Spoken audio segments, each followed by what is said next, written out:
Hello guys! Hi! Welcome back to my channel. My video today is yung ating topic is about coffee. So, just a short video lang guys. Short clip ng ating video kung paano tayo gawa ng masarap na coffee. So, akin, in my own procedure, my own technique kung paano maging masarap yung isang coffee. So, ganito guys yung ating coffee for today. So, napakasarap talaga yung aking paggawa.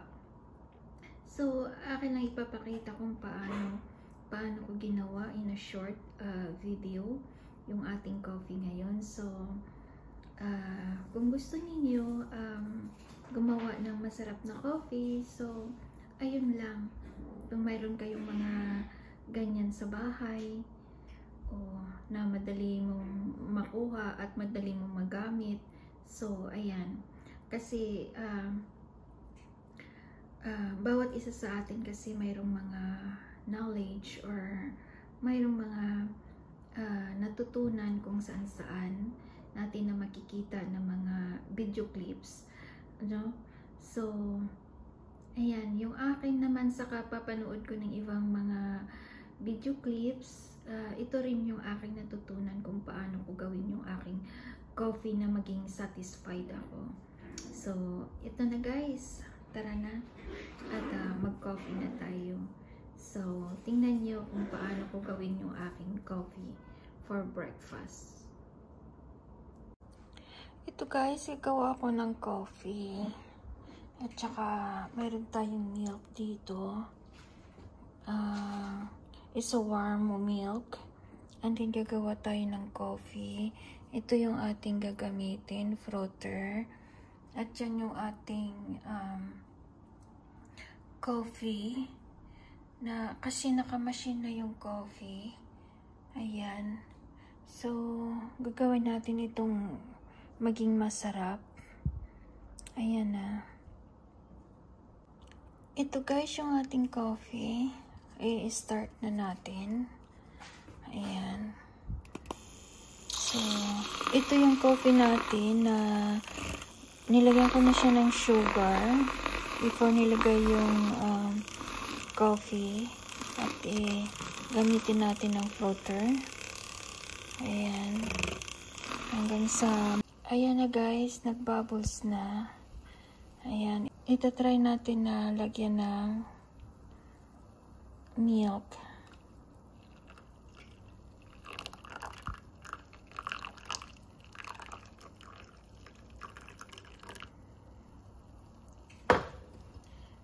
Okay.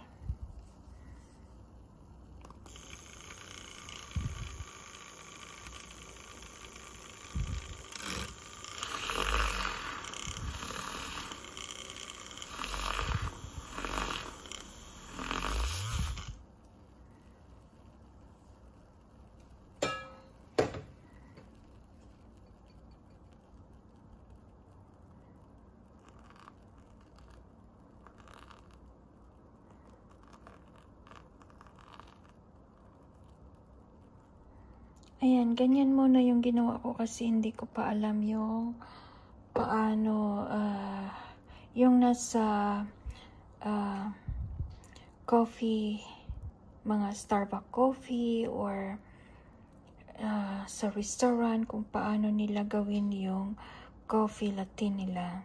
So, ayan lang guys, yung ating presentation ngayon about sa paggawa ng coffee na masarap. Ito yung aking natutunan na in my own na lang. Kasi hindi ko pa napag-estudyuhan yung paano yung paggawa ng mga design top na coffee. Ayan. So, napakasarap ng coffee na to. Ayan. Kasi ilang beses ko na rin itong ginawa guys. At ako ay nasarapan sa normal lang paggawa after machine. So, ayan guys.